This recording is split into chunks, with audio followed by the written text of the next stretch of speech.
Aceitou. Professora chama aluno de burro Bora rápido. em escola particular.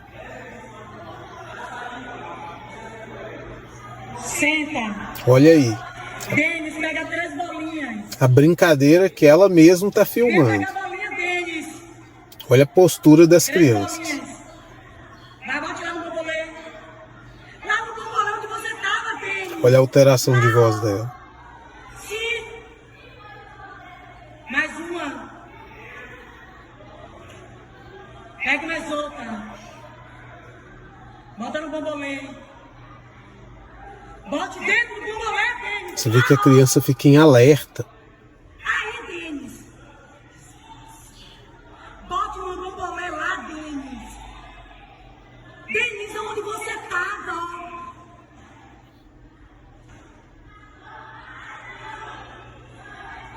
Ajude aí, por favor, Miguel. Manda ele colocar aí, Miguel, por favor.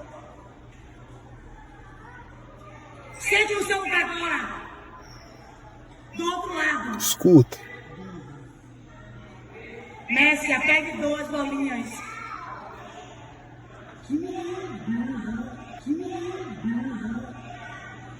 Pronto, Messia. Isso senta, que ela tá Messia. gravando o vídeo.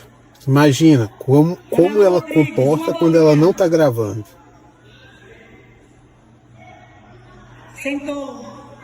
E aí ela continua aí conduzindo a brincadeira pedagógica, mas o mais importante é que assim, isso é uma escola particular. Julinha sumiu, né? Quanto a gente investe numa escola particular para dar o melhor aos nossos filhos, tornar eles mais plenos, mais potentes, mais preparados, e lá ser o lugar onde está bloqueando, fragilizando e criando traumas que vão ali deixar os nossos filhos paralisados. Primeiramente, o que a gente precisa ter em mente é que um professor normalmente não faz isso. A maioria dos professores são bons, a gente não pode aqui demonizar a figura do professor. Principalmente porque o professor se torna professor por vocação, né? Ninguém se torna professor atraído pelos salários. Ah, vou me tornar professor porque lá paga bem. Não. A pessoa vai porque tem, né, aquela vocação, aquele objetivo de mudar o mundo, de tentar fazer o seu melhor para ajudar a mudar o mundo através dessas crianças que estão estudando. Mas assim, às vezes vai parecer professor ruim, né? E o problema é que quanto estrago um professor só ruim é capaz de trazer na vida de tantas crianças, porque todas as crianças que passarem na mão desse professor vão carregar consequências aí para o resto da vida, né? É muito complicado porque, neurocientificamente falando, esse vídeo é muito bom, inclusive eu vou mostrar a você nesse vídeo isso, porque que neurocientificamente falando, uma situação como essa, às vezes uma situação como essa é capaz de trazer tantos danos para a vida de uma criança. Porque uma situação impactante dessa maneira, uma situação extremamente estressante como essa, com uma criança que está em alerta, que está sendo exposta na frente dos outros, uma situação dessa pode mudar a estrutura do cérebro dela, muda a estrutura das conexões neurais.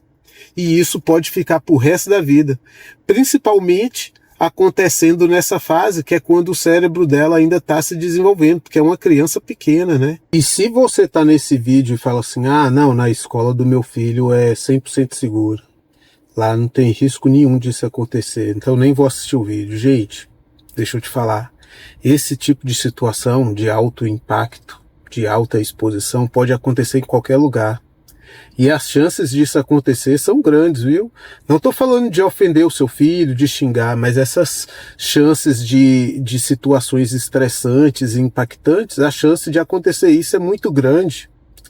E às vezes, quando tem situação de ofensa, às vezes acontece até dentro da sua casa, sabia? Às vezes você ofende o seu filho, sem nem ver. Mas que menino incompetente, eu te peço e você nunca consegue fazer. Mas que menino lerdo, nada que faz direito. Que menino burro, todo lugar que vai as pessoas passam você para trás. Gente, eu sei, né? Eu sei que ninguém fala isso por querer. Mas biologicamente você é uma figura de autoridade na vida do seu filho. E eu sei que você está cansado de explicar 1 milhão de vezes e o filho repetir o mesmo erro 1 milhão de vezes. Mas tem certas palavras que não podem ser ditas nenhuma vez, porque biologicamente a sua figura de autoridade vai fazer com que essas palavras fiquem ali impregnadas na cabeça da criança. E isso aí pode criar traumas, e esses traumas vão criar raízes que vão ali atrapalhar o filho com o passar do tempo, e vão, né, essas raízes vão alastrando com o passar dos anos, e vão trazer sofrimentos que seriam desnecessários, sofrimentos evitáveis. Às vezes o filho fica paralisado em situações que ele não teria esse problema, às vezes, por causa de uma palavra, de uma ofensa. E sabe o que acontece no cérebro do filho, da criança que está em desenvolvimento, quando ela passa por essas situações estressantes? O cérebro liga um modo de alerta, que a gente estuda, né, na biologia, nas escolas, e às vezes passa os anos a gente esquece, mas é aquele sistema simpático, lembra? Aquele sistema simpático que a gente estudou lá na biologia, que é o sistema de luta ou fuga. Pois é, biologicamente isso foi construído, né, ao longo do tempo que a gente morava na selva, né, precisava sobreviver. E aí o nosso cérebro ativava esse sistema simpático para liberar noradrenalina, cortisol, substâncias que fazem os nossos músculos, né, ficarem mais potentes. O nosso cérebro fica mais afiado para poder fugir e aumentar nossas chances de sobrevivência, ou ativar os nossos sentidos para uma luta também. Então a gente fica com uma situação, com vamos dizer, uma plenitude, né, orgânica mais forte para lutar ou para fugir. Só que isso faz no cérebro que uma inativação para o aprendizado. Por exemplo, numa situação dessa, você não vai estar aberto ao aprendizado. Por isso que a criança em alerta daquele jeito lá, ela nunca vai aprender. Por isso que você querer educar o seu filho na base, né, dos gritos, na base da perda de paciência, na base da explosão, não vai dar certo, porque a criança fica em alerta e aí ela não aprende. O nosso cérebro lá na selva, lá, ele fixa, né? Ele aprendeu a fixar as memórias daquele momento, mas isso não é um aprendizado. Por que ele fixa as memórias? Por exemplo, eu passei por essa situação aqui e isso me causou um risco de vida, um risco de morte. E aí eu ativei meu sistema de sobrevivência nessa situação. Então toda vez, inconscientemente, o que o cérebro vai fazer? Quando passar por uma situação semelhante, o cérebro já vai liberar aqueles hormônios, aquelas substâncias do sistema simpático, né, de luta ou fuga, e aí seu corpo fica em alerta, preparado para fugir ou para lutar.